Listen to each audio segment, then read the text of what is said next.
돈은 필요 없어. 그저 밥 해주고 빨래해줄 여종 하나만 내어주시오. 약속 문서를 들고 나타난 거지 황당한 요구. 계모 박 씨는 오히려 회심의 미소를 짓습니다. 눈에 가시 갔던 본처 딸 서윤을 합법적으로 치워버릴 절호의 기회라 생각한 것이죠.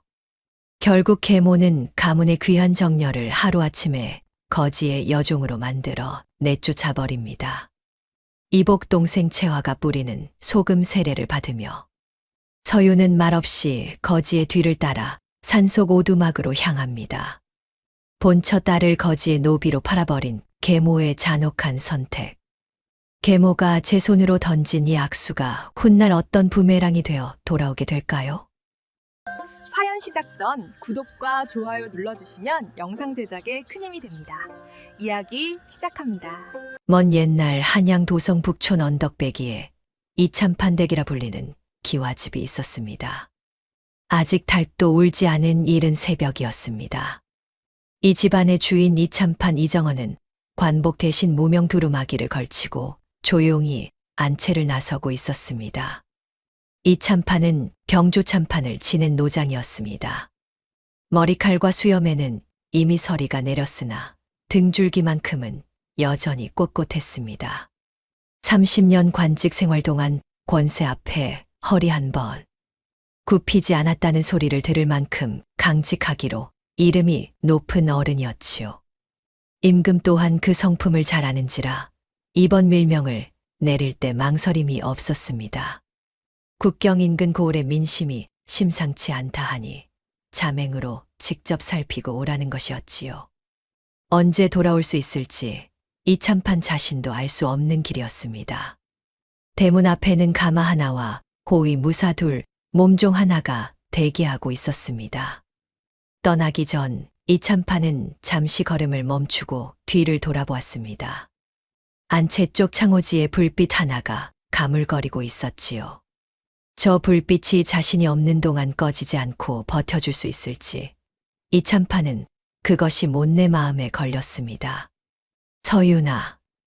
낮은 목소리로 불렀습니다. 이내 방문이 열리고 서윤이 뜰 아래로 조용히 걸어 나왔습니다. 잠을 설친 기색이 역력했으나 눈빛만큼은 흔들리지 않았습니다. 이참판의 외동딸 서윤은 그의 20살이었습니다. 어미를 일찍 여의고 자란 아이였지요. 얼굴은 어미를 꼭 닮았고 눈빛은 아비를 빼닮았습니다.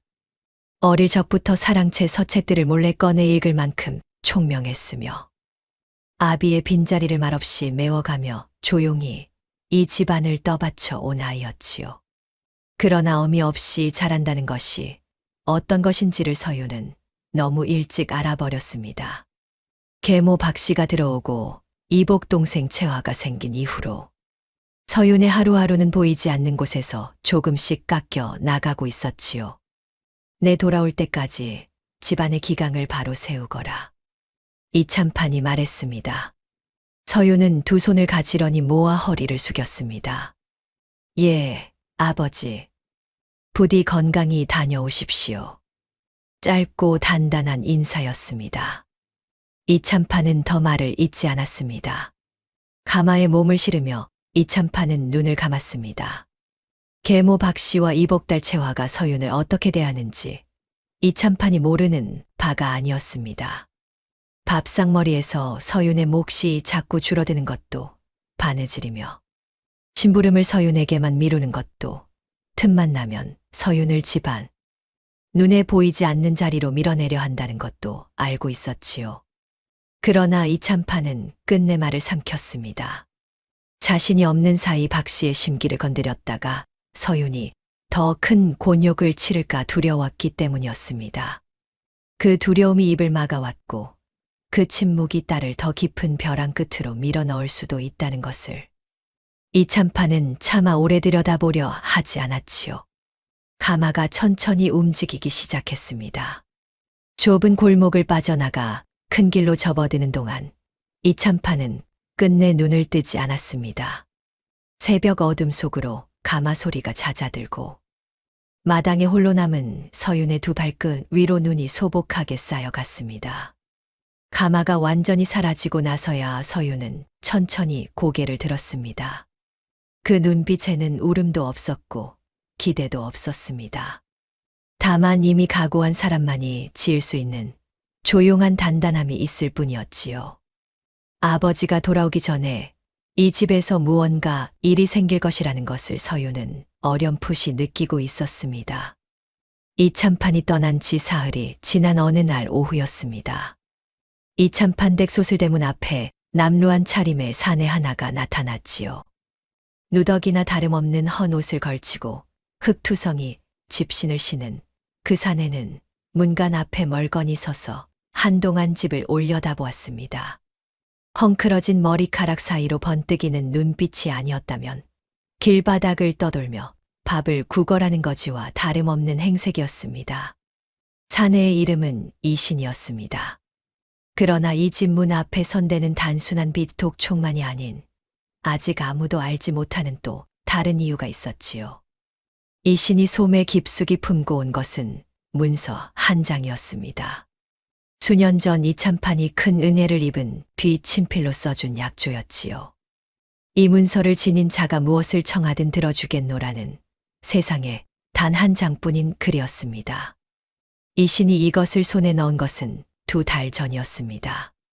박 씨에게 논밭을 몽땅 빼앗기고 몸까지 망가진 채 고향을 떠돌던 늙은 농부 하나가 이 문서를 건네었지요. 노인의 2 손이 떨렸습니다. 문서를 건네는 손가락들은 굳은 살이 박이고 마디마디 부어 있었으나 그 손에 담긴 힘은 이신도 느낄 수 있었습니다. 이걸로 전연의 숨통을 끊어주시오. 그것이 노인이 남긴 전부였습니다. 이신은 2 손으로 받아 가슴에 품었습니다. 그 노인은 이신이 사건을 캐내는 과정에서 만난 피해자 중 한 사람이었습니다. 박 씨는 교묘한 수법으로 여러 소작인들의 땅 문서를 빼앗고 이를 거부하는 이들에게는 관가의 힘을 등에 업고 압력을 가해왔지요. 피해자는 한둘이 아니었습니다. 그러나 박 씨는 언제나 이참판의 이름 뒤에 숨었고 증인들은 하나같이 두려움에 입을 닫았습니다. 이신이 아무리 꼬리를 밟으려 해도 박 씨 스스로 죄를 짓기 전까지는 이를 매듭지을 방법이 없었지요. 그래서 이신은 직접 문 앞에 선 것이었습니다. 누더기를 입고 거지처럼 행색을 꾸미고 이 집 안으로 걸어 들어온 것이었지요. 이신은 한 번 더 집을 올려다보았습니다. 높다란 기와 담장 너머로 은행나무 가지가 가늘게 뻗어 있었습니다. 바람 한 점 없는 날이었는데도 그 가지 끝이 미세하게 떨리고 있었지요. 이신은 천천히 숨을 골랐습니다. 오늘 이 문을 두드리는 순간부터 되돌아올 수 없다는 것을 이신은 알고 있었습니다. 그러나 저 담장 안에서 박 씨의 손에 짓밟히고 있을 사람들을 생각하면 발걸음을 되돌릴 수가 없었지요. 이신은 문고리를 잡았습니다. 탕, 탕, 탕. 소리가 고요한 골목 위로 울려 퍼졌습니다. 잠시 후 문이 열리고 하인 하나가 얼굴을 내밀었습니다. 이신의 행색을 훑어본 하인의 얼굴에 대뜸 불쾌한 기색이 돌았지요. 썩 물러서지 못해 여기가 어디라고 이런 꼴로 찾아와. 이신은 물러서지 않았습니다. 소매 안에서 문서를 꺼내 하인 눈앞에 들이밀었습니다. 이참판 마님께 전하거라. 이 문서를 가지고 온 사람이 있다고. 하인은 문서를 받아들고 한참을 들여다보다가 이내 황급히 안으로 사라졌습니다. 이신은 문설주의 등을 기대고 눈을 반쯤 내리깔았습니다. 이 집 담장 안에서 어떤 일들이 벌어지고 있는지를 이신은 이미 낱낱이 파악하고 있었습니다. 이제 남은 것은 박 씨가 제 발로 더 잔으로 걸어 들어오는 것뿐이었지요. 박 씨는 이신을 사랑채 마루 앞에 세워두었습니다. 안으로 들이기는커녕 흙먼지 묻은 그 행색이 보기 싫다는 듯 코를 찡그리며 멀찍이 거리를 두었지요. 박 씨는 이참판의 후처였습니다. 본래 중인 집안 출신이었으나 이참판과 재혼한 뒤로는 참판마님이라는 호칭을 얻었고 그 호칭을 매우 아꼈습니다.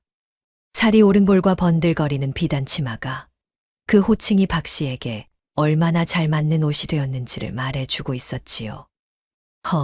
거지도 양반집 대문은 두드릴 줄 아는구나. 박 씨가 코웃음을 쳤습니다. 이 씨는 그 비웃음을 정면으로 받아내며 눈 하나 깜짝하지 않았습니다. 오히려 빙긋 웃음을 띄었지요. 그 여유로운 태도가 박 씨의 기분을 더 긁어 놓았습니다. 문서를 가져오셨다 했는데 어디 내놓아 보시오. 박 씨가 손을 내밀었습니다. 이 씨는 천천히 소매 안에서 문서를 꺼냈습니다. 박 씨는 느릿한 손짓으로 문서를 낚아채 펼쳤습니다. 처음에는 비웃는 표정이었습니다. 그러나 문서를 읽어 내려가는 눈빛이 점차 굳어갔습니다. 박 씨의 얼굴에서 웃음이 지워지는 데는 그리 오랜 시간이 걸리지 않았지요. 이참판의 친필이었습니다. 필체를 모를 리 없었습니다. 20년 가까이 같은 집에서 살아온 터였으니까요. 낙관까지 또렷하게 찍혀 있었습니다. 박 씨의 손가락 끝이 문서 위에서 멈추었습니다. 그때 방 한쪽에서 인기척이 났습니다. 채화였습니다. 이참판의 이복달 채화는 그의 18살이었지요. 박 씨가 이참판과 재혼하며 데려온 친딸로 살결이 희고 눈이 컸으나 입술 끝은 늘 비틀린 듯 내려가 있었습니다. 어릴 적부터 이 집안에서 자라면서도 채화는 자신이 이 집안의 딸로 온전히 대접받지 못한다고 느꼈지요. 이참판의 친혈육인 서윤이 버젓이 정려 대접을 받는 한 채화는 아무리 발버둥 쳐도 구처의 딸이라는 굴레를 벗을 수가 없었습니다. 박 씨는 딸의 그 마음에 날마다 기름을 부어왔습니다. 서윤이 없어야 내가 이 집 딸이 된다는 말을 귀에 못이 박히도록 했고 자란 채화였지요. 채화는 소리 없이 문설주 뒤에 등을 기대고 마루 위의 광경을 지켜보았습니다. 어미의 손에 들린 문서를 보며 눈빛이 가늘어졌지요.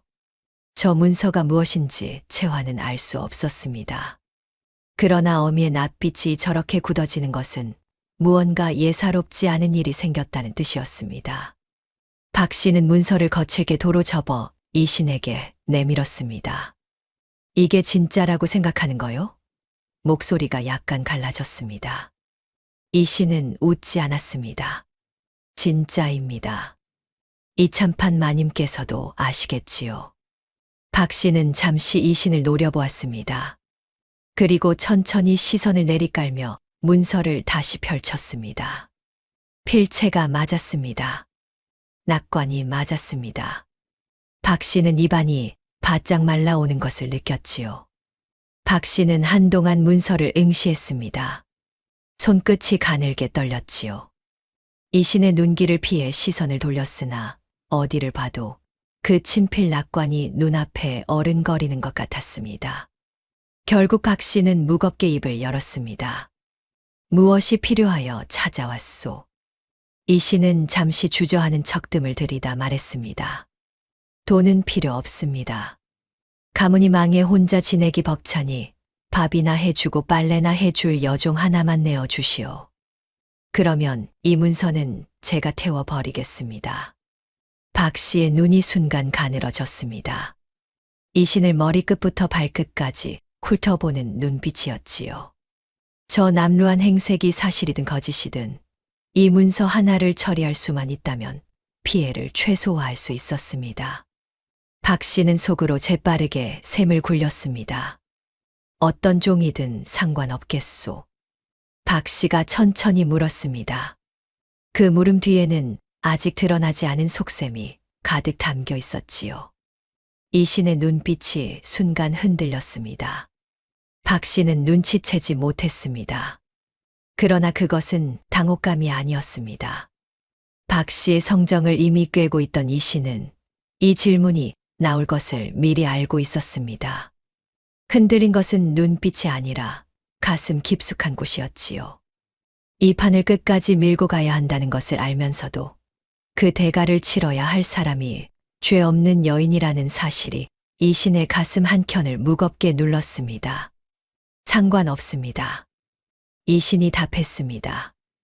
박 씨는 잠시 손가락으로 무릎을 가볍게 두드렸습니다. 그 손짓 하나에 오래 숙고해온 계산이 담겨 있었지요. 집 안에 있는 몸종들을 하나하나 떠올리다가 박 씨의 생각은 어느 한 곳에서 멈추었습니다. 번쩍이는 눈빛이 눈가에 주름을 만들었습니다. 알겠소. 사흘 후에 다시 오시오. 준비해 두겠소. 이 씨는 고개를 숙여 인사를 하고 몸을 돌렸습니다. 대문을 나서며 잠시 걸음을 멈추었습니다. 등 뒤로 박 씨가 부르는 소리도 하인이 문을 닫는 소리도 들리지 않았습니다. 다만 사흘 뒤 이 문을 다시 열었을 때 마주하게 될 얼굴을 생각하자 이 신의 걸음이 조금 무거워졌습니다. 골목 끝으로 접어들면서 이 씨는 소매 안의 문서를 손끝으로 만졌습니다. 종이의 감촉이 차가웠습니다. 이 한 장의 문서로 박 씨를 무너뜨릴 수 있다는 것을 이 씨는 알고 있었습니다. 그러나 그 무너짐이 완성되기 전까지 이 문서의 약조를 빌미로 죄 없는 누군가가 종의 자리에 서야 한다는 것도 알고 있었지요. 이 씨는 조용히 이를 깨물었습니다. 이 일이 끝나는 날 반드시 갚아야 할 빚이 하나 더 생겼습니다. 이 신이 떠난 뒤 박 씨는 방 안을 두어 바퀴 천천히 돌았습니다. 두꺼운 비단치마 자락이 바닥을 쓸며 사각거리는 소리만이 고요한 방 안에 가득했지요. 손끝이 떨렸습니다. 이 참판에 친필 약조를 지닌 사내가 찾아왔다는 것은 어디선가 반드시 꼬리가 밟혔다는 뜻이었습니다. 정렬을 종으로 내어주는 일이 발각되면 대감의 노여움은 물론이요. 자칫 관아에 끌려가는 신세가 될 수도 있었지요. 목이 말랐습니다. 그러나 그 다음 순간 서윤의 얼굴이 떠올랐습니다. 아무리 짓밟아도 꺾이지 않던 그 눈빛. 밥상에서 몫을 줄여도 바느질을 떠넘겨도 틈만 나면 구석으로 밀어내도 한 번도 눈물을 흘리거나 억울함을 드러내지 않던 그 얼굴. 이 참판이 돌아오기만 하면 어김없이 서윤이가 잘 해냈습니다 라는 말이 나오고 집안 사람들이 그 아이 앞에서 고개를 숙이던 꼴. 무엇보다 이 집안의 정녀라는 이름이 박 씨가 20해 가까이 공들여 쌓아온 것들보다 더 당연하게 서윤의 어깨에 얹혀 있다는 사실이 박 씨의 두려움을 단숨에 집어삼켰습니다. 대감이 돌아오시기 전에 끝내면 그만이다. 박 씨는 손가락으로 무릎을 탁 쳤습니다. 마음이 정해지자 생각이 빠르게 달렸지요. 서윤이 도망쳤다 하면 됩니다. 이 참판이 없는 사이 집을 나갔다 하면 누가 뭐라 하겠습니까? 아비 없이 살기 어려워 스스로 떠났다 하면 그만이었습니다. 게다가 저 사내 하나를 만족시켜 이 참판의 친필 문서까지 없애 버릴 수 있다면 이것은 손해가 아니었습니다. 쌓인 짐을 한꺼번에 덜어내는 일이었지요. 박 씨가 쾌재를 부르려는 순간 방문이 가만히 열렸습니다. 채화였습니다. 채화는 어미의 표정을 한눈에 읽었습니다. 오랫동안 그 표정을 기다려온 아이였으니 알아채는데 오랜 시간이 걸리지 않았지요. 어마마마, 결정하셨습니까? 채화가 조용히 물었습니다. 박 씨는 딸을 바라보며 천천히 고개를 끄덕였습니다. 채화의 입가에 웃음이 번졌습니다. 억눌렸던 것들이 한꺼번에 풀리는 듯한 그러나 어딘지 서늘한 웃음이었지요. 그 아이가 없어지면 이 집안의 정녀는 나밖에 없겠네요. 채화가 나직하게 말했습니다. 박 씨는 대답 대신 딸의 손을 꼭 쥐었습니다. 모녀의 손이 맞닿은 그 방 안에는 촛불이 조용히 흔들리고 있었습니다.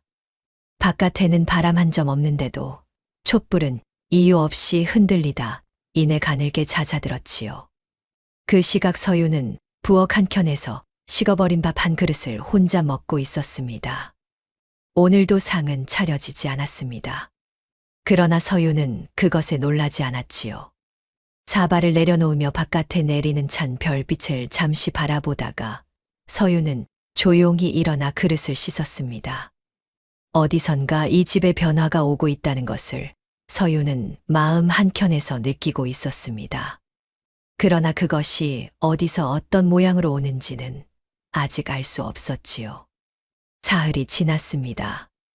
이신이 다시 대문 앞에 나타난 날, 하늘은 낯빛으로 내려앉아 있었습니다. 겨울 끝자락에 바람이 담장을 타고 너머 마당을 훑었고 마른 낙엽 몇 장이 쓸쓸하게 굴러다녔지요. 박 씨는 이신을 사랑채로 들이지 않았습니다. 대문 안행랑채 옆 좁은 쪽마당에 세워두고는 하인을 시켜 서윤을 불러오도록 했습니다. 서윤이 쪽마당으로 걸어 나왔을 때 이신의 존재는 아직 보이지 않았습니다. 박씨만이 두꺼운 털배자를 걸치고 서윤 앞에 서 있었지요. 그 뒤로 채화가 조용히 따라 나왔습니다. 서윤은 두 사람의 표정을 한눈에 읽었습니다. 오래 기다려온 무언가가 드디어 터지려는 사람들의 얼굴이었지요. 서윤아. 박씨가 입을 열었습니다. 서윤을 이름으로 부르는 것은 오늘이 처음이 아니었으나 그 목소리에 담긴 결이 달랐습니다. 평소의 은근한 비틀림 대신 오랫동안 감추어 두었던 것을 드디어 꺼내는 사람의 단호함이 실려 있었지요. 내 아비는 떠난 지 오래되었고 아직 소식이 없다. 이 집안을 누가 먹여 살리겠느냐. 서윤은 대답하지 않았습니다. 박 씨의 말이 어디를 향해 가고 있는지 짐작이 되었으나 먼저 말을 받아치지 않았지요. 박 씨는 그 침묵이 마음에 들지 않았습니다. 맞받아쳐 주어야 눌러버리는 맛이 있는데 저 아이는 언제나 이렇게 조용했습니다. 살고 싶으면 저 사내를 따라가거라. 빨래나 밥이나 해주며 지내다 보면 대감이 돌아오시면 다시 데려오마.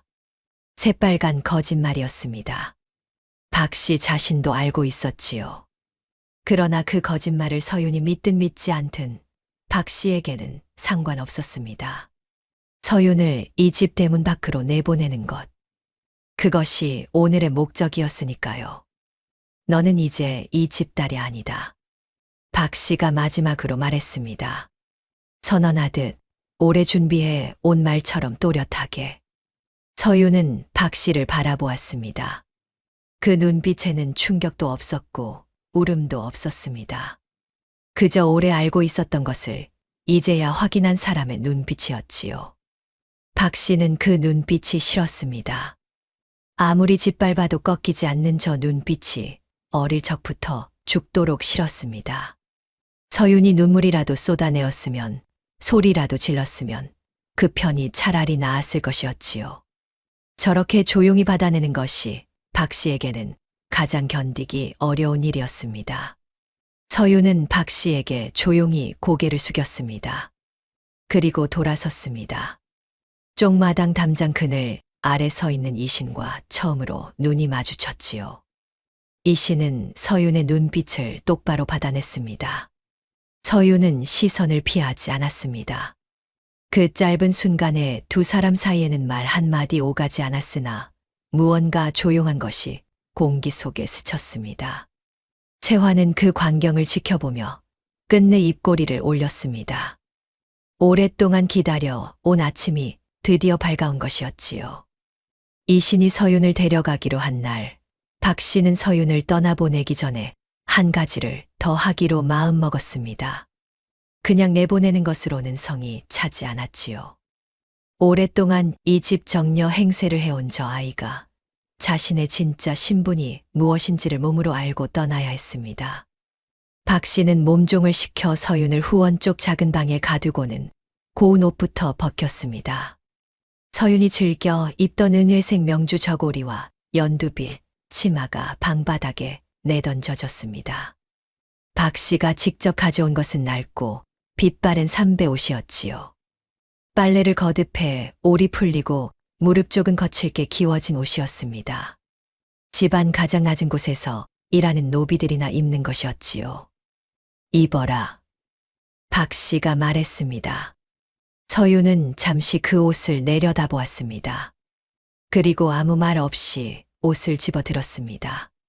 손끝이 단 한 번도 흔들리지 않았지요. 박 씨는 그 모습을 보며 눈살을 찌푸렸습니다. 저 아이는 왜 늘 저렇게 조용한지, 그것이 박 씨에게는 끝없는 수수께끼였습니다. 옷을 갈아입은 뒤 박 씨는 서윤의 이름을 호적에서 지우는 일을 처리했습니다. 이참판이 없는 사이 집안 문서를 관장하던 박 씨에게 그것은 어렵지 않은 일이었지요. 지워진 이름 자리에 박 씨가 써넣은 것은 개똥이라는 이름이었습니다. 가장 천한 노비들에게 붙이는 이름이었지요. 박 씨는 그 이름을 쓰면서 손에 힘을 잔뜩 주었습니다. 붓이 종이를 눌러 파고들 정도였습니다.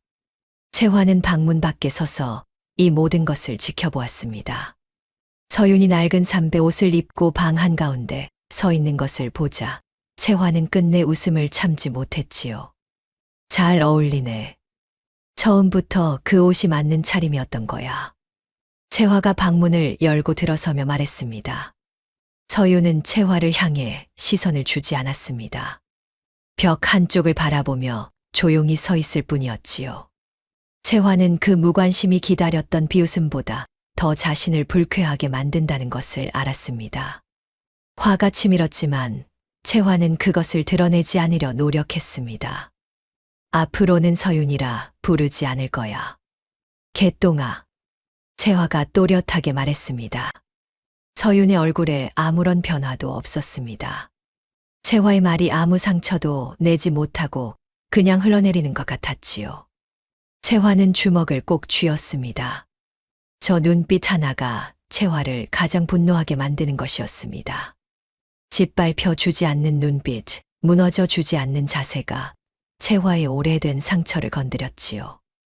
서윤은 그날 낡은 삼배 옷을 입은 채로 마당을 걸었습니다. 이 집에서 자신의 방이었던 곳을 지나쳤습니다. 어미의 유품이 담긴 작은 상자가 방 안 깊숙한 곳에 있었지요. 그것만은 가져가고 싶었으나 박 씨가 그것도 내어주지 않았습니다. 서윤은 방문 앞에 잠시 멈추었다가 이내 다시 걷기 시작했습니다. 잃어버린 것들을 세고 있을 여유가 없었습니다. 지금은 그냥 걸어야 했지요. 이신이 서윤을 데려가기 직전 박 씨는 마지막으로 한 가지 일을 더 처리했습니다. 이 거래를 합법적인 모양으로 만들어 두어야 했지요. 훗날 이참판이 돌아와 캐묻더라도 서윤이 제 발로 나간 것이 아니라 공식적인 노비 양도의 형식을 갖추었다는 것을 내세울 수 있어야 했습니다. 박 씨는 이신에게 건넬 문서를 직접 작성했습니다. 서윤은 본래부터 이 집안의 종이었으며 이를 이신에게 양도한다는 내용이었지요. 문서를 다 쓰고 나서 박 씨는 잠시 머뭇거렸습니다. 이참판에 도장이 없으면 문서로서의 효력이 완전하지 않았지요. 박 씨는 이참판의 서재로 가 도장함을 꺼냈습니다. 이참판이 원행전에 두고 간 것이었는데 박 씨는 그 위치를 알고 있었지요. 도장함을 열고 이참판의 관인을 꺼내는 손이 잠시 떨렸습니다. 그러나 박 씨는 멈추지 않았습니다. 도장을 먹에 찍어 문서 위에 눌렀습니다. 선명한 붉은 낙관이 흰 종이 위에 찍혔지요. 이것이 박 씨 스스로 판 가장 깊은 함정이었다는 것을 그때의 박 씨는 알지 못했습니다. 문서를 들고 이신 앞에 선 박 씨는 짐짓 여유로운 표정을 지었습니다. 이것으로 거래는 끝이요. 저 아이는 이제 당신 종이고 이 집과는 아무 상관없소. 이신은 문서를 받아 천천히 펼쳤습니다. 내용을 한 줄 한 줄 읽어 내려갔지요. 표정 하나 바꾸지 않았습니다. 다만 문서를 솜에 깊숙이 접어넣는 손끝이 잠시 멈추었습니다. 박 씨는 그 멈춤을 눈치채지 못했습니다. 이신이 그 짧은 멈춤 안에서 무슨 생각을 하고 있는지도 알 수 없었지요. 이신은 속으로 이 문서가 앞으로 어떤 역할을 하게 될지를 이미 내다보고 있었습니다. 박 씨가 제 손으로 이참판의 도장을 도용해 서윤을 종으로 판 이 문서는 그 자체로 박 씨의 목줄을 죄는 밧줄이었습니다. 이신이 바라던 것이 바로 이것이었지요. 박 씨가 스스로 죄를 짓기 전까지는 어떤 증거도 완전하지 않았습니다. 이제 그 증거가 이신의 소매 안에 있었습니다. 서윤은 마당 한켠에 조용히 서 있었습니다. 박 씨와 이신이 주고받는 말을 듣고 있었지요. 문서가 어떤 내용인지 서유는 알 수 없었으나 박 씨의 표정에서 무언가가 완성되었다는 것을 느꼈습니다. 이신이 소매에 문서를 넣고 몸을 돌렸을 때 서윤과 다시 한번 눈이 마주쳤습니다. 이신은 아무 말도 하지 않았습니다. 다만 먼저 시선을 거두지 않았지요. 서윤도 마찬가지였습니다. 둘 사이에는 여전히 아무런 말이 없었으나 그 침묵이 이전과는 조금 달랐습니다. 서윤이 대문 밖으로 나서려던 찰나였습니다. 등 뒤에서 발걸음 소리가 따라왔습니다. 채화였습니다. 손에는 소금 한 줌이 쥐어져 있었지요. 채화는 서윤의 발치 앞으로 달려와 소금을 뿌렸습니다. 하얀 소금 알갱이들이 흙바닥 위에 흩어졌습니다. 부정탄다. 재수 없소. 채화가 말했습니다. 목소리는 태연한 척 가다듬어져 있었으나 그 안에 담긴 것은 오래 무거운 감정이었지요. 종년 주제에 어디서 눈물을 흘려 가서 평생 남의 옷이나 빨며 살아라. 채화가 덧붙였습니다. 마당 안쪽에서 박 씨가 그 광경을 바라보며 팔짱을 낀 채 서 있었지요. 서유는 걸음을 멈추지 않았습니다. 소금을 피하지도 않았고 돌아보지도 않았습니다. 등 뒤로 쏟아지는 채화의 목소리를 서유는 그저 가을바람처럼 흘려보냈지요. 발걸음은 조용하고 고른 박자를 유지한 채 대문을 향해 이어졌습니다. 그 뒷모습이 흔들리지 않았습니다. 채화는 그 뒷모습을 바라보았습니다. 분이 풀릴 줄 알았는데 오히려 가슴 어딘가가 더 꽉 막히는 것 같았지요. 소리라도 질러주었으면 좋겠는데 저 아이는 끝내 한 번도 소리를 지르지 않았습니다. 무너져 주지 않는 사람 앞에서 채화는 언제나 이 기분을 느꼈지요. 이겼다는 느낌이 나지 않는 이상한 승리였습니다. 이씨는 대문 바깥에 서서 서윤이 나오기를 기다리고 있었습니다. 서윤이 대문을 나서는 것을 보았지요. 발 아래 소금 자국이 여전히 옷자락에 묻어 있었으나 걸음걸이는 흐트러짐이 없었습니다. 이씨는 아무 말도 하지 않았습니다. 그냥 몸을 돌려 앞서 걷기 시작했지요. 두 사람은 나란히 걷지 않았습니다. 이신이 앞서고 서윤이 뒤를 따르는 모양새였지요. 좁은 골목을 빠져나가 큰 길로 접어드는 동안 서윤은 뒤를 돌아보지 않았습니다. 살아온 집이 시야에서 사라지는 것을 확인하지 않아도 되었습니다. 그 집이 이제 자신의 집이 아니라는 것은 소금이 뿌려지기 훨씬 전부터 알고 있었으니까요. 한참을 걷다가 이신이 잠시 걸음을 늦추었습니다. 서윤과의 간격이 좁아졌지요. 그러나 말은 하지 않았습니다. 다만 내리막길이 시작되는 지점에서 살짝 속도를 줄여 서윤이 발을 헛디디지 않도록 배려했습니다. 서윤은 그것을 알아차렸습니다. 그러나 역시 말하지 않았지요. 두 사람 사이에는 아직 아무런 말도 없었으나 그 침묵은 이상하리만치 편안했습니다. 이신이 서윤을 데려간 곳은 한양도성에서 반나절 거리의 산속이었습니다. 길이 좁아지고 나무가 빽빽해지면서 하늘이 점점 좁아졌지요.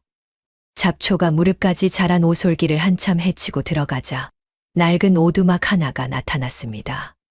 흙벽은 여기저기 금이 갔고 지붕의 기와장은 몇 장이 내려앉아 하늘이 보였지요. 마당이라 부르기도 민망한 좁은 공터에는 부러진 나무 조각들과 이끼 낀 돌무더기가 뒤섞여 있었습니다. 이씨는 오두막 앞에 서서 말했습니다. 여기서 지내게 될 것이오. 목소리가 건조했습니다. 서윤은 오두막을 찬찬히 둘러보았습니다. 눈살을 찌푸리지 않았지요. 안으로 들어가 봐도 되겠습니까? 이씨는 대답 대신 턱짓으로 안을 가리켰습니다. 안은 바깥보다 더 낡아 있었습니다.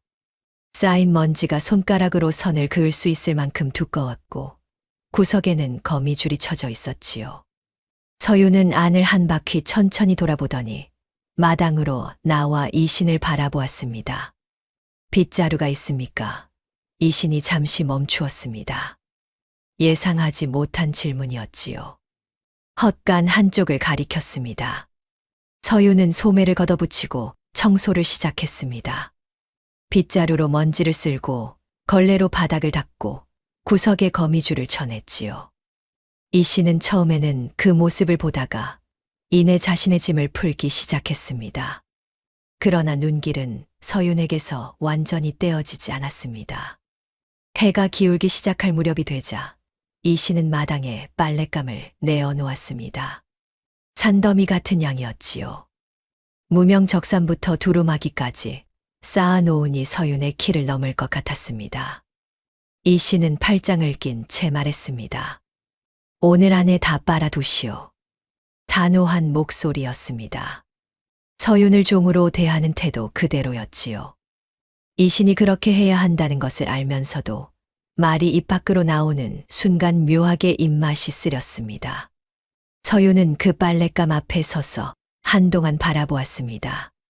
그 양을 혼자 오늘 안에 다 빠는 것은 무리였습니다. 그러나 서윤은 그것을 입 밖에 내지 않았습니다. 빨랫감을 안고 우물 쪽으로 걷기 시작했지요. 이씨는 그 뒷모습을 바라보았습니다. 오두막 처마의 등을 기대고 팔짱을 낀 채 서윤이 빨래를 시작하는 것을 지켜보았지요. 서윤의 손이 차가운 우물물 속에 잠겼습니다. 겨울이 덜 가신 산 속의 우물물이니 손이 트고 붉어질 것이 당연했습니다. 그러나 서윤은 아무 소리도 내지 않았지요. 눈물 한 방울 없이 빨래 하나하나를 정성껏 주물렀습니다. 이신의 가슴 안쪽이 조용히 내려앉았습니다. 탄식이 나왔으나 소리가 되지는 않았지요. 이 여인을 이렇게 부려야 하는 시간이 길지 않기를 이신은 처음으로 마음 깊이 바랐습니다. 해가 완전히 넘어가기 전 서윤은 빨랫감을 모두 빨아처마 아래 줄에 널었습니다. 손이 시뻘게 부어 있었지요. 이씨는 그 손을 보았습니다. 그리고 시선을 거두었습니다. 저녁밥을 지어 오라는 말이 목구멍까지 올라왔다가 다시 내려갔습니다. 이씨는 직접 화롯불을 피우고 솥에 물을 올렸지요. 서윤이 가만히 다가와 솥 옆에 앉았습니다. 두 사람은 그렇게 나란히 화롯불을 바라보았습니다. 말은 없었습니다. 불길이 조용하게 흔들렸지요. 산속의 밤은 일찍 찾아왔습니다. 해가 산마루 너머로 넘어가면 오두막 주변은 금세 칠흑 같은 어둠에 잠겼고 바람 소리와 나뭇가지 부딪히는 소리만이 사방을 채웠지요. 서윤은 그 어둠에 익숙해지는 데 사흘이 걸렸습니다. 이씨는 그 사흘 동안 매일 밤 오두막 불을 끄고 마당으로 나갔지요. 처음에는 무예를 닦는 것이라 생각했습니다. 이신이 맨손으로 어둠 속을 가르며 움직이는 것을 창호지 너머로 어렴풋이 본 것이 그 생각의 시작이었지요. 그러나 무예만이 아니었습니다. 이신은 달이 뜨는 밤이면 반드시 어딘가에서 서신을 꺼내 읽었습니다. 서신이 오는 경로도 하나가 아니었지요. 어느 날 밤에는 솔개처럼 빠른 소년이 오두막 앞에 나타났다가 사라졌고 또 다른 날에는 뗄나무를 파는 노인이 장작 사이에 끼워진 봉투를 놓고 갔습니다. 서윤은 이 모든 것을 보았습니다. 그러나 다음 날 아침이면 아무 일 없다는 듯 밥상을 내어놓았지요. 이신이 먹는 동안 서윤은 마당을 쓸었습니다. 서신에 대해서도 밤의 방문객들에 대해서도 한 마디 입에 올리지 않았습니다. 이신 역시 아무 말이 없었지요. 두 사람은 서로의 정체를 직감하면서도 모른 척 연극을 이어갔습니다. 그것이 두 사람 모두에게 가장 안전한 방식이라는 것을 말하지 않아도 알고 있었지요. 이신의 그물은 이미 넓게 펼쳐져 있었습니다. 이참판대 근처 주막에 숨어 지내는 늙은 몸종 박 씨에게 재산을 빼앗긴 전 소작인들, 채화의 혼처를 알아보고 다니는 중매쟁이까지 각자의 자리에서 각자의 역할을 하고 있었지요. 이 씨는 밤마다 그들과 서신을 주고받으며 판을 조율했습니다. 이 참판의 귀환 시점, 박 씨가 채화의 혼례를 서두르는 속도, 세도가 쪽의 움직임을 하나하나 손바닥 위에 올려놓고 들여다보았지요. 그러는 동안에도 서유는 흔들리지 않았습니다. 매일 아침 밥을 짓고 빨래를 하고 군말 없이 하루를 채웠지요. 이 씨는 그 모습이 때로 불편했습니다. 종처럼 부리고 있으면서도 저 여인이 조금도 굽히지 않는다는 것이 이 신을 괜히 거북하게 만들었지요. 화가 난 것도 아니었고 미안한 것도 아니었습니다. 그냥 눈길이 자꾸 그쪽으로 갔습니다. 그것이 이 신에게는 가장 불편한 일이었지요. 그러던 어느 날 밤이었습니다. 달이 유독 밝은 밤이었지요. 이 씨는 마당에서 홀로 서신을 읽다가 잠시 고개를 들었습니다. 달빛이 마당 위로 고르게 내려앉아 있었지요. 그 달빛 아래 서윤이 우물 쪽으로 걸어가고 있었습니다. 물동이를 들고 우물가로 향하는 걸음이었지요. 이 시각에 무엇을 하려는 것인지 이 씨는 알았습니다. 내일 아침 쓸 물을 미리 길어 두려는 것이었지요. 하루도 빠짐없이 그리해 왔습니다. 서윤이 우물 두레박을 내리는 순간이었습니다. 낡은 디딤돌 끝에 서윤의 발이 걸렸습니다. 물동이가 기울어지며 서윤의 몸이 앞으로 쏠렸지요. 이 신이 반사적으로 몸을 움직였습니다. 생각보다 빠른 움직임이었습니다. 서윤의 손목이 이 신의 손 안에 잡혔습니다. 둘 다 아무 말이 없었습니다. 차가운 달빛이 두 사람 위로 내려앉았습니다. 이 신의 손이 서윤의 손목을 감싸고 있었고 서윤은 놀란 기색도 없이 이 신을 똑바로 바라보았습니다. 그 눈빛이 달빛을 받아 조용하게 빛났지요. 가늘고 서늘한 빛이었습니다. 이 신은 그 눈빛을 정면으로 받아내다가 먼저 시선을 거두며 손을 놓았습니다. 조심하시오. 그것이 이 신이 건넨 전부였습니다. 서윤은 물동이를 고쳐 잡으며 고개를 숙였지요. 감사합니다. 그것이 서윤이 돌려준 전부였습니다. 두 사람은 다시 각자의 자리로 돌아갔습니다. 그날 밤 이 씨는 오래도록 잠을 이루지 못했습니다. 천장을 바라보다가 옆으로 돌아 눕다가 결국 자리에서 일어났습니다. 마당으로 나와 달을 올려다보았지요. 손바닥을 펼쳤습니다. 서윤의 손목을 잡았던 손이었습니다. 차가운 우물물에 오래 담갔다가 막 꺼낸 듯한 감촉이 아직 손 안에 남아있는 것 같았지요.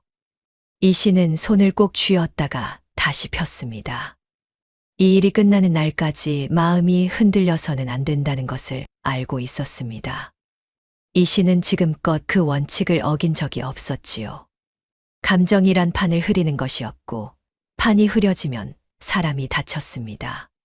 그것을 몸으로 배운 세월이 있었지요.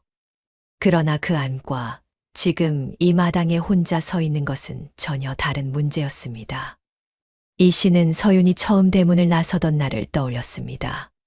채화가 발치에 소금을 뿌리는데도 걸음을 멈추지 않던 뒷모습. 산더미 같은 빨래를 눈물 한 방울 없이 해내던 손. 차가운 우물물에 손을 담그면서도 소리 하나 내지 않던 입술. 그 어느 것도 서윤이 괜찮다는 뜻이 아니라는 것을 이 씨는 알았습니다. 괜찮지 않아도 괜찮은 척할 수 있는 사람이 있지요. 그리고 그런 사람은 대개 혼자 밤을 오래 견뎌온 사람입니다. 이 씨는 달을 한참 올려다보다가 눈을 내렸습니다. 오두막 창호지에 불빛이 없었습니다. 서윤도 잠을 이루지 못하고 있는 것인지 아니면 이미 깊이 잠든 것인지 알 수 없었지요. 이 씨는 그것이 괜히 마음에 걸렸습니다. 괜히 라는 말이 스스로도 마음에 들지 않았지만 달리 표현할 말이 없었지요. 이 씨는 마당 한켠 돌 위에 걸터 앉았습니다. 서신을 꺼내 다시 읽으려 했으나 글자가 눈에 들어오지 않았습니다. 이 일이 끝나면 이 마당을 떠나면 다시는 저 사람을 볼 일이 없을 것이었지요. 그것이 당연한 수순이었습니다. 이 씨는 그 당연한 수순을 머릿속으로 한 번 더 확인하고 서신을 접어 소매에 넣었습니다. 달이 구름 뒤로 들어갔습니다. 마당이 어두워졌지요. 이 씨는 한동안 그 어둠 속에 앉아 있었습니다. 어느 날 오후 서유는 헛간을 정리하다 무거운 가마니 하나를 발견했습니다.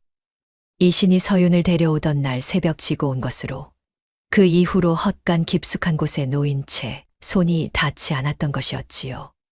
서윤은 빨래를 정리하다 그 가마니에 손이 스쳤습니다. 우연이라면 우연이었고 필연이라면 필연이었지요. 가마니를 열자 가장 먼저 헝겊으로 쌓인 물건이 나왔습니다. 서윤은 천천히 헝겊을 풀었습니다. 그 안에서 옥비녀 하나가 나타났지요. 서윤은 손이 멈추었습니다.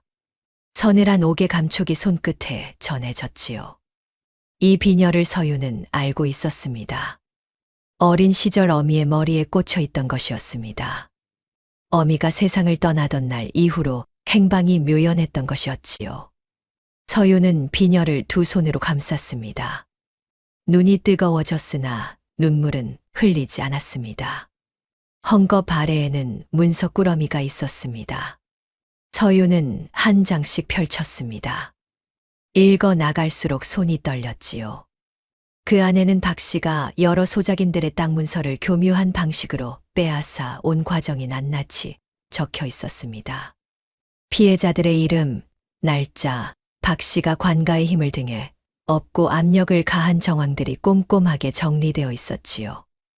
누군가 오랜 시간을 들여 모은 것이었습니다. 이것을 모은 사람이 이신이라는 것을 서윤은 직감했습니다. 이신이 마당으로 들어서는 소리가 들렸습니다. 서윤은 헛간 문을 밀고 나갔습니다. 손에 문서 꾸러미를 들고 있었지요. 이신은 서윤을 보는 순간 걸음을 멈추었습니다. 서윤은 이신 앞으로 걸어가 문서를 조용히 내밀었습니다. 이걸 찾으러 우리 집에 오셨습니까?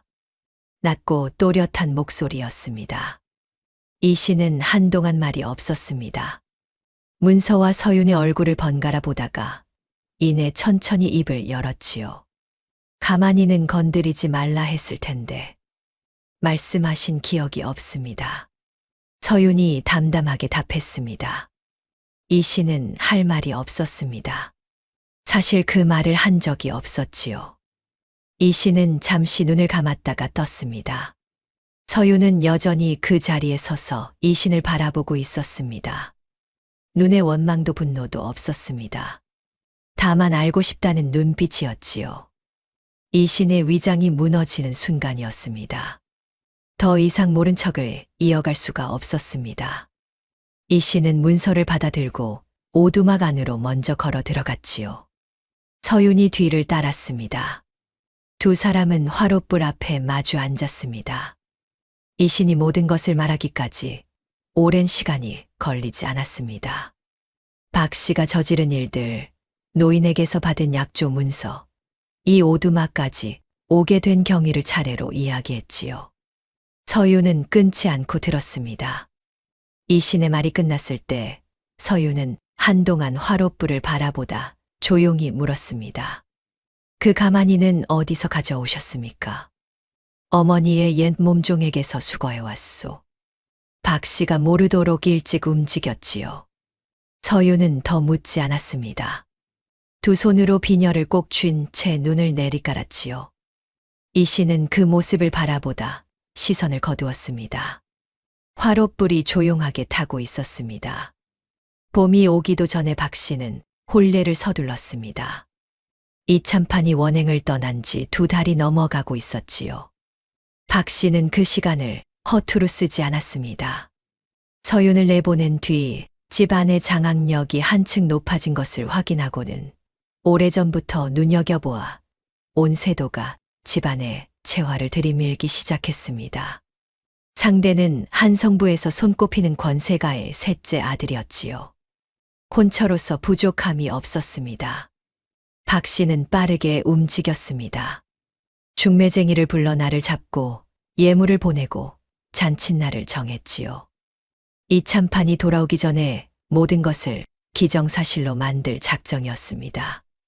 혼례가 끝난 뒤에야 돌아온 대감에게 혼례를 올렸습니다라고 고하면 되돌릴 수 없는 일이 되는 것이었지요. 채화는 혼례 준비가 시작되자 얼굴이 환해졌습니다.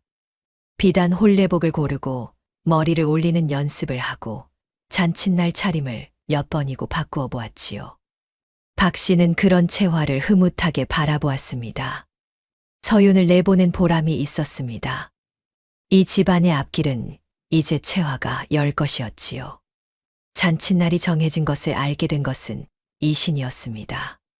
이신에게 서신을 전하던 중매쟁이가 채화의 혼처를 알아보고 다닌 인물이었으니 혼례 날짜가 정해지자마자 그 소식이 이신의 귀에 닿은 것은 당연한 일이었지요.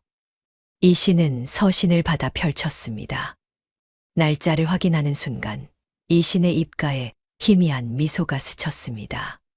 처음 있는 일이었습니다. 이참판의 귀환 예정일과 혼례 날짜가 겹쳤습니다. 이신은 서신을 접어넣으며 자리에서 일어났습니다. 마당으로 나오자 서윤이 우물가에서 나무를 다듬고 있었지요. 이신은 잠시 그 모습을 바라보다가 말했습니다. 낭자, 며칠 안에 일이 마무리될 것이요. 서윤이 손을 멈추고 이신을 올려다보았습니다. 얼마나 더 기다리면 됩니까? 보름이면 충분하오. 서윤은 고개를 끄덕이고 다시 나무를 다듬었습니다. 보름이라는 시간이 길지도 짧지도 않게 마음속에 내려앉았지요. 서윤은 그 보름 동안 무엇을 해야 하는지를 이미 알고 있었습니다. 이신의 계획이 완성되기 위해서는 서윤이 끝까지 이 자리에서 버티고 있어야 했습니다. 그것이 서윤이 할 수 있는 일이었지요. 잔칫날이었습니다. 이참판댁 대문 안으로 손님들이 줄을 이었지요. 혼례복을 입은 채화가 사랑채 앞마당에서 빛나고 있었습니다. 박 씨는 가장 화려한 비단 치마를 걸치고 손님들을 맞으며 흐뭇해했지요. 오늘만큼은 모든 것이 뜻대로 되고 있었습니다. 그때 대문 쪽이 소란스러워졌습니다. 누더기를 걸친 사내 하나가 대문 앞에 나타나 밥을 구걸하고 있었지요. 하인들이 달려가 쫓아냈으나 사내는 물러서지 않았습니다. 잔치집에서 밥 한 술 못 얻겠냐며 버티었지요. 그 소란이 마당까지 들려오자 박 씨가 눈살을 찌푸렸습니다. 저 거지를 당장 내쫓아라. 박 씨가 하인들에게 소리쳤습니다. 하인 셋이 달려가 사내를 붙잡았지요. 멍석을 꺼내 사내를 말아 넣고는 몽둥이를 들었습니다. 잔칫날의 흥을 깨는 자에게 내리는 벌이었지요. 퍽 하는 소리가 담장 밖으로 울려 나갔습니다. 그 사내가 이신이었습니다. 이신은 얻어맞는 동안 한마디도 하지 않았습니다. 다만 눈을 감지 않았지요. 멍석 사이로 보이는 비좁은 시야 안에서 잔치를 구경하러 나온 손님들의 얼굴을 하나하나 눈에 담았습니다. 박 씨의 얼굴, 권세가 집안 어른의 얼굴, 혼례를 주관하는 예관의 얼굴을 빠짐없이 새겨두었지요. 등에 피가 배어 나왔습니다. 그래도 이신은 눈을 감지 않았습니다. 오두막으로 돌아온 이신의 등에는 피가 고루 배어 있었습니다. 서윤은 이신이 돌아오는 것을 보는 순간 자리에서 일어났습니다. 아무 말도 묻지 않았지요. 안으로 들어가 물을 데웠습니다. 삼배천의 따뜻한 물을 적셔 이신의 등 쪽으로 가져갔습니다. 이신은 등을 내어주었습니다. 아무 말이 없었지요. 서윤의 손이 조심스럽게 이신의 등을 닦아냈습니다. 헝겊이 붉게 물들었습니다. 서윤은 새 헝겊으로 바꾸어가며 천천히 꼼꼼하게 닦아냈지요. 이신은 그 손길이 닿는 동안 숨을 고르게 유지하려 애썼습니다. 차가울 것이라 생각했던 손이 따뜻했습니다. 많이 맞으셨습니까? 서윤이 물었습니다. 괜찮소. 이신이 답했지요. 서윤은 더 묻지 않았습니다. 마지막으로 깨끗한 천으로 덮어 주고 자리에서 일어섰지요. 두 사람이 처음으로 같은 편이 된 밤이었습니다. 말로 합의한 것도 아니었고 손을 맞잡은 것도 아니었습니다. 그러나 이신의 등을 닦아낸 서윤의 손과 그것을 묵묵히 받아들인 이신의 침묵이 그 어떤 약속보다 단단한 것을 두 사람 사이에 만들어 놓았지요. 화롯불이 낮게 타오르는 오두막 안에서 두 사람은 각자의 자리에 조용히 앉아 밤을 보냈습니다. 이튿날 새벽이었습니다. 산속의 어둠이 채 걷히기 전 이신이 먼저 자리에서 일어났습니다. 서유는 이미 깨어 있었지요. 두 사람 모두 밤새 잠을 제대로 이루지 못했다는 것을 서로 알고 있었습니다. 이신은 서윤 앞에 무릎을 꿇었습니다. 서윤이 눈을 들었습니다. 이 사내가 무릎을 꿇는 것을 처음 보았지요. 어떤 상황에서도 허리가 꼿꼿하던 사람이었습니다. 이신은 고개를 들지 않은 채 한동안 말이 없었습니다. 오두막 밖에서 새 한 마리가 울었습니다. 그 소리가 그치고 나서야 이신이 입을 열었지요. 종처럼 부린 시간이 당신을 지키는 유일한 방법이었습니다. 서유는 대답하지 않았습니다. 이신은 천천히 말을 이었습니다. 박 씨가 제 손으로 따님을 내어주지 않았다면 저는 아무것도 할 수 없었습니다. 빼앗긴 재산도 억눌린 신분도 박 씨가 스스로 죄를 짓기 전에는 그 어느 것도 증거가 되지 않습니다. 이참판 마님의 도장이 찍힌 그 위조 문서가 있어야만 박 씨의 목을 쥘 수 있었지요. 이신의 목소리는 낮고 고른 것처럼 들렸으나 그 안에 담긴 것은 그렇지 않았습니다. 오래 눌러온 무게가 한 문장 한 문장에 실려 있었지요. 그것이 계산이었음을 압니다. 당신의 고통을 이용했음도 압니다. 용서를 구할 자격이 있는지 모르겠습니다. 이신은 끝내 고개를 들지 못했습니다. 서유는 오래 침묵했습니다. 화롯불이 낮게 타고 있었지요. 서유는 그 불을 바라보다가 조용히 입을 열었습니다. 알고 있었습니다. 나리가 거지가 아님을 처음 문 앞에서부터. 이신이 그제야 고개를 들었습니다. 서윤의 눈에는 눈물도 없었고 원망도 없었습니다. 다만 오래 참아온 사람만이 지을 수 있는 표정이 있었지요. 그 표정이 이신을 정면으로 바라보고 있었습니다. 처음 문 앞에 서셨을 때 눈빛이 달랐습니다. 거지는 저렇게 서지 않습니다. 그리고 이 집에서 나를 데려가는 것을 허락하는 순간 나리가 무언가를 꾸미고 있다는 것을 알았습니다. 그런데도 따라왔소. 이신이 물었습니다. 서유는 잠시 생각하다 답했지요. 박 씨를 무너뜨리려면 증거가 필요하다는 것을 저도 알고 있었습니다. 제가 버텨야 나리의 계획이 완성된다는 것도요. 그리고 서윤이 잠깐 멈추었습니다. 어머니의 유품이 그 가마니 안에 있었습니다. 그것만으로도 충분했습니다. 이신은 아무 말도 할 수 없었습니다. 서윤의 앞에서 무릎을 꿇은 채로 오래 있었지요. 일어서야 한다는 것을 알면서도 몸이 움직이지 않았습니다. 서윤이 먼저 자리에서 일어났습니다. 이제 어떻게 하면 됩니까? 이신은 천천히 일어서며 답했지요. 오늘 저녁 나와 함께 움직여야 합니다. 서윤은 고개를 끄덕였습니다. 창밖으로 새벽빛이 산마루를 넘어오기 시작했습니다. 두 사람은 나란히 그 빛을 바라보았지요. 말은 없었습니다. 그러나 이제 이 침묵은 이전과 전혀 달랐습니다. 같은 곳을 향해 걷는 두 사람의 침묵이었지요. 채화의 혼례가 한창이었습니다. 이참판댁 마당에는 구경꾼들이 담장 너머로 목을 빼고 안에서는 풍악 소리가 흘러나왔지요. 박 씨는 상석에 앉아 손님들의 인사를 받으며 오늘 하루가 지금껏 살아온 날들 중 가장 빛나는 날이라는 것을 온몸으로 느끼고 있었습니다. 채화는 혼례복을 갖추고 마당 한가운데에 서 있었지요. 붉은 연지와 흰 분으로 단장한 얼굴이 봄볕 아래 환하게 빛났습니다. 예관이 혼례 절차를 읊기 시작했습니다.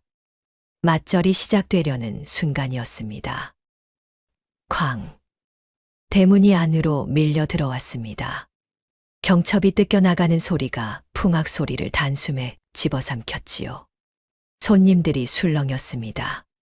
박 씨가 자리에서 벌떡 일어섰지요. 채화가 굳어버린 채 대문 쪽을 바라보았습니다.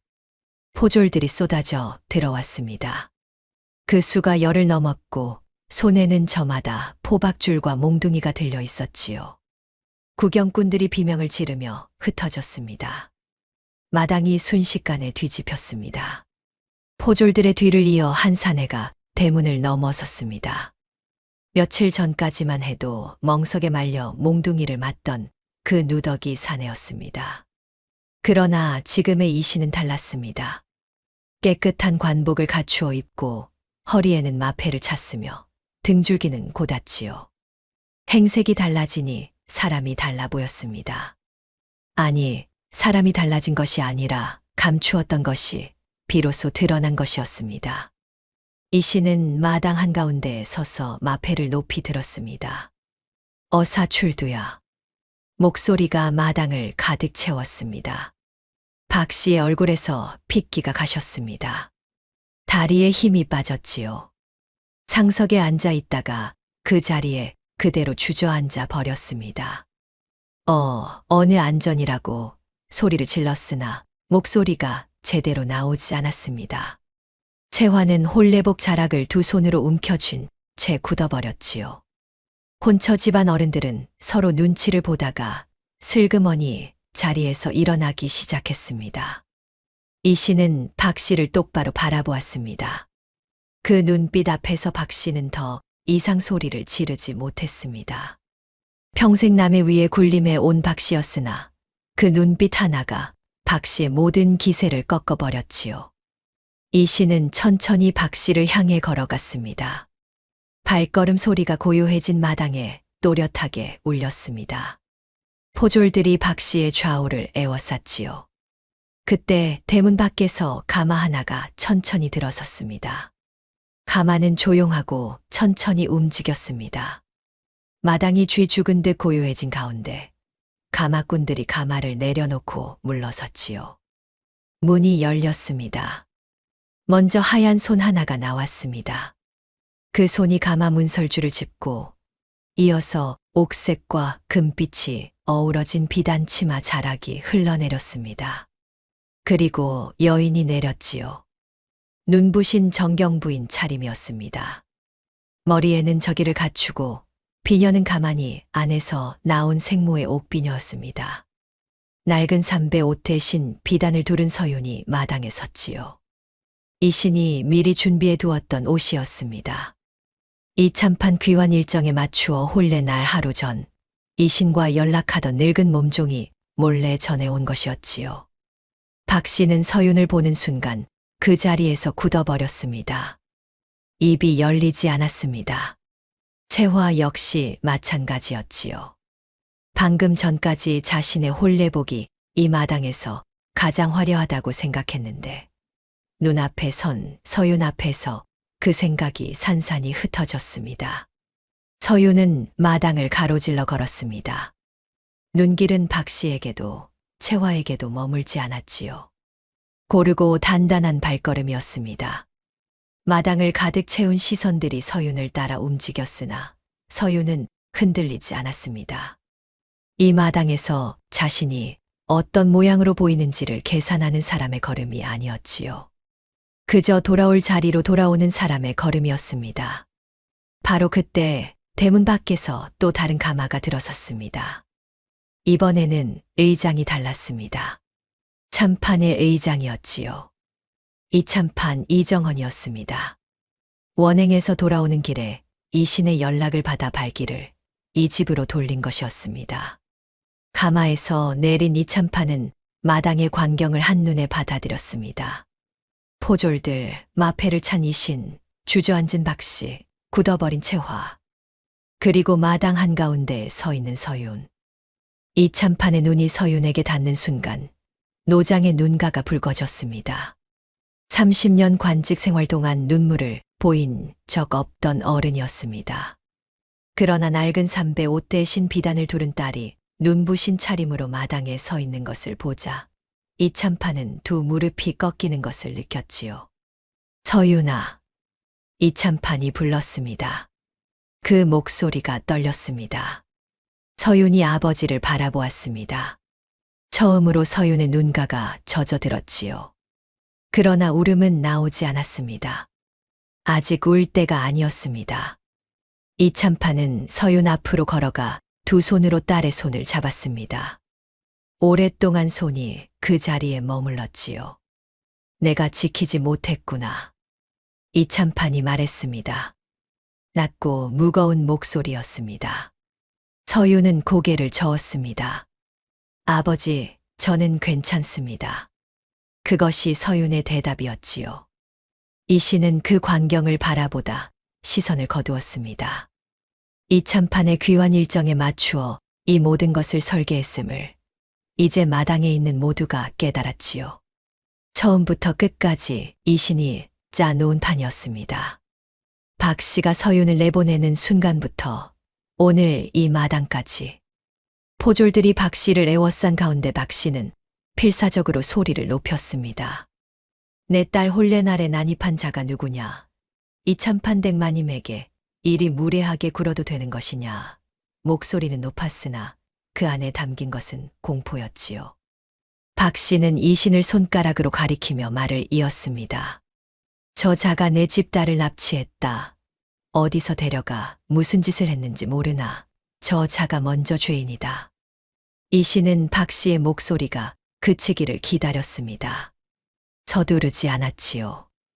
박 씨의 말이 끝나자 이신은 소매 안에서 문서 두 장을 꺼냈습니다. 첫 번째는 박 씨가 이신에게 건넨 노비 양도서였습니다. 서윤을 이 집의 종이라 속여 이신에게 넘긴다는 내용의 이참판의 도장이 찍힌 그 문서였지요. 두 번째는 가만히 안에서 서윤이 발견한 비리 문서 꾸러미였습니다.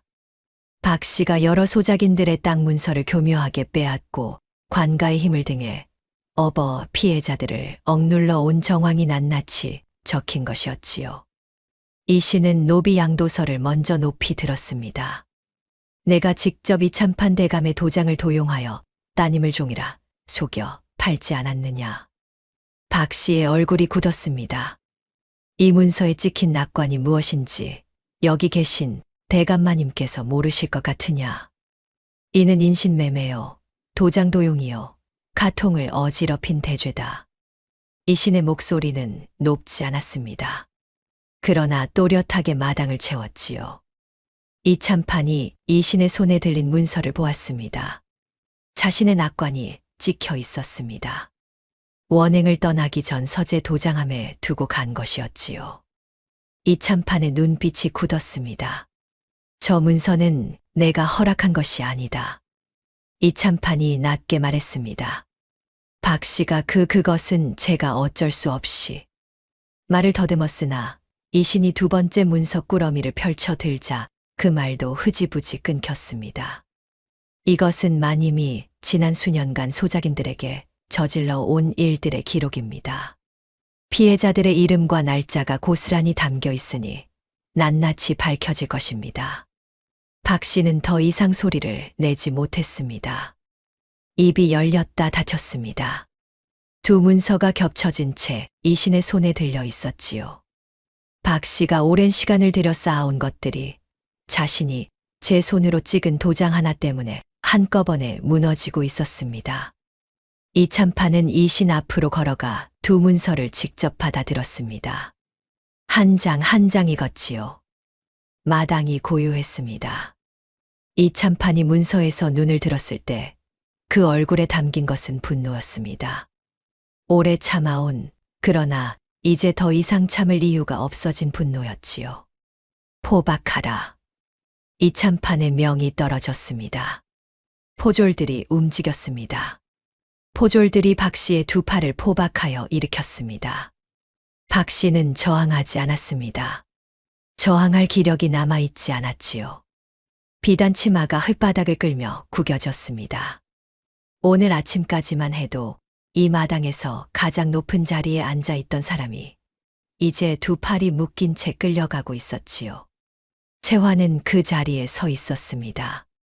홀레복 차림인 채로 굳어서 어미가 끌려가는 것을 바라보았지요. 눈물이 흘렀습니다. 그러나 소리는 나오지 않았습니다. 오늘 이 자리에서 자신이 누리려 했던 것들이 홀레복과 함께 꿈처럼 사라져 가고 있었지요. 이 씨는 채화를 향해 말했습니다. 당신은 이 일의 공모자이나 어미의 손에 이끌려 자란 정상을 참작하겠소.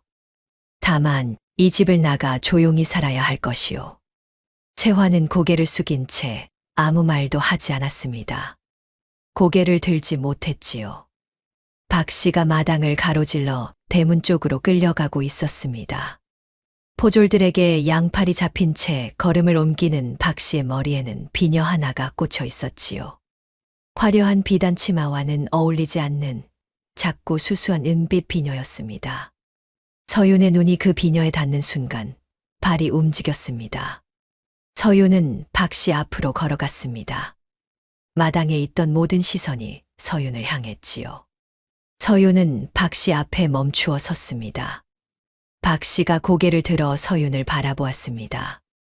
그 눈 안에는 여러 가지 것들이 뒤섞여 있었지요. 두려움과 분노와 무너진 자존심이 한꺼번에 담겨 있었습니다.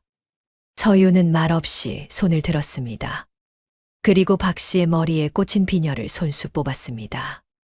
조용하고 천천히 머리카락 한 올 건드리지 않고 빼냈지요.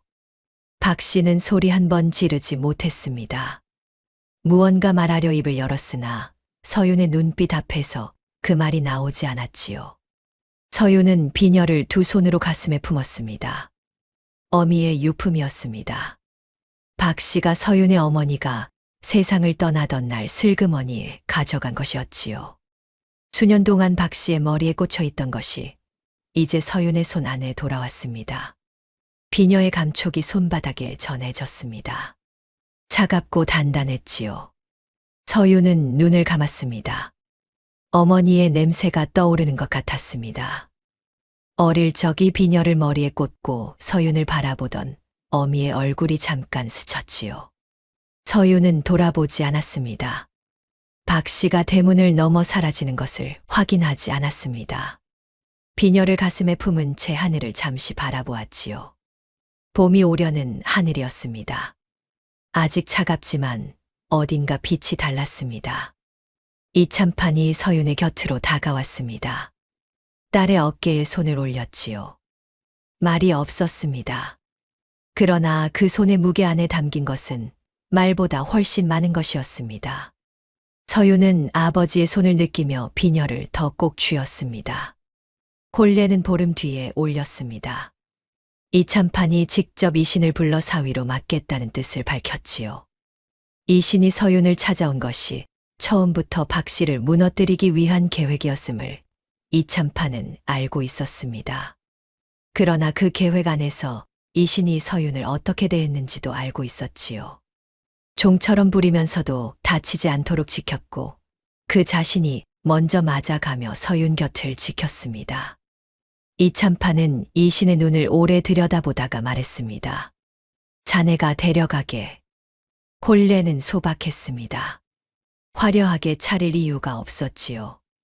서윤은 정경 부인의 예복 대신 단정한 연두, 저고리와 다홍 치마를 입었습니다. 머리에는 어미의 옷비녀를 꽂았지요. 이신은 관복을 갖추어 입었습니다. 두 사람이 마주보고 절을 올리는 동안 마당에는 봄볕이 고르게 내려앉았습니다. 혼례를 마친 날 오후 서윤이 이신에게 말했습니다. 한 곳에 가고 싶습니다. 이신은 묻지 않았습니다. 어디인지 짐작이 갔지요. 두 사람은 나란히 걸었습니다. 한양 도성을 벗어나 북쪽 산자락으로 향하는 길이었습니다. 봄이 오고 있었지요. 언덕 가장자리에는 진달래가 막 피어나고 있었고 발 아래 흙은 겨울 내내 얼었다가 이제 막 풀리는 참이었습니다. 두 사람의 발걸음이 그 흙을 밟을 때마다 보드라운 소리가 났지요. 산소는 양지 바른 언덕 위에 있었습니다. 오래된 봉분 앞에 작은 상석이 놓여 있었지요. 서윤은 봉분 앞에 무릎을 꿇었습니다. 이씨는 한 발 물러서서 조용히 서 있었지요. 이 자리는 서윤의 것이었습니다. 서윤은 한동안 말이 없었습니다. 바람이 불었습니다. 진달래 꽃이 몇 장이 봉분 위로 떨어져 내렸지요. 서윤은 가슴에서 옥비녀를 꺼냈습니다.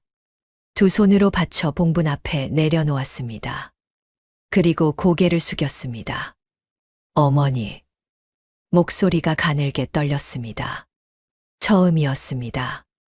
이 모든 시간 동안 한 번도 무너지지 않던 서윤이 처음으로 그 떨림을 숨기지 않았지요. 저를 종으로 보낸 자들은 이제 종이 되었고 저는 다시 어머니의 딸로 돌아왔습니다. 봄바람이 조용히 불었습니다. 봉분 위의 진달래 꽃잎들이 바람을 타고 흩어졌지요. 서윤의 눈에서 눈물이 흘렀습니다. 소리 없는 눈물이었습니다. 오래 참아온 사람의 눈물은 언제나 조용하지요. 서윤은 손등으로 눈물을 닦지 않았습니다.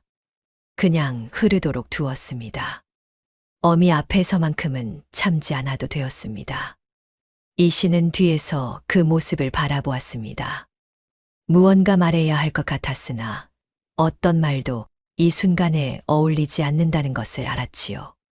다만 서윤의 곁에 서 있었습니다. 바람이 또 한 번 불어왔습니다. 진달래 향기가 실려왔지요. 한참이 지나 서윤이 자리에서 일어섰습니다. 옥비녀를 다시 가슴에 품었지요. 이신을 바라보았습니다. 이신이 말없이 손을 내밀었습니다. 서윤은 그 손을 잡았습니다. 두 사람은 나란히 산을 내려갔습니다. 세상 어느 것도 빼앗아 갈 수 없는 것들이 있습니다. 어미가 남긴 비녀 하나, 그 비녀에 담긴 기억, 그리고 아무리 짓밟혀도 꺾이지 않는 눈빛. 서윤은 그것들을 끝끝내 지켜냈지요. 산 아래로 봄이 오고 있었습니다. 두 사람이 걷는 길 위로 진달래 꽃잎이 조용히 내려앉았습니다. 다음 영상을 빠르게 만나보시려면 좋아요와 구독을 눌러주세요. 그럼 더 재미있는 영상으로 찾아뵙겠습니다. 모두 행복한 하루 보내세요.